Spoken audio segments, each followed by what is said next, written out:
Land titling చట్టంపై దుష్ప్రచారం చంద్రబాబు ఎందుకు చేస్తున్నాడో ప్రజలందరికీ కూడా తెలియాలి. జగనన్న భూములు లాక్కుంటాడు అని చంద్రబాబు అంటుండటం ఆశ్చర్యకరం.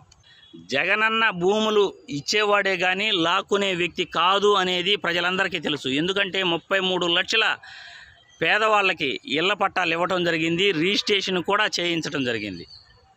గత ప్రభుత్వాలలో కాంగ్రెస్ కానీ తెలుగుదేశం కానీ 33 లక్షల మందికి ఇల్లు ఇచ్చిన దాఖలాలు ఎక్కడా కూడా లేవు. ఇంతమందికి ఇళ్ల పట్టాలు ఖాళీ స్థలాలు ఇచ్చిన వ్యక్తి భూములు ఎందుకు లాక్కుంటాడు? గత ప్రభుత్వంలో అమరావతిలో 52,000 ఎకరాలు రైతుల దగ్గర బలవంతంగా లాక్కున్న వ్యక్తి చంద్రబాబు. అసైన్డ్ భూములు 1072 ఎకరాలు బలవంతంగా లాక్కుని కనీసం నష్టపరిహారం కూడా ఇవ్వని వ్యక్తి చంద్రబాబు. అటువంటి వ్యక్తి తన భూములను కాపాడుకునేందుకు ల్యాండ్ టైటిలింగ్ చట్టాన్ని అడ్డుకునే ప్రయత్నం చంద్రబాబే చేస్తున్నాడు.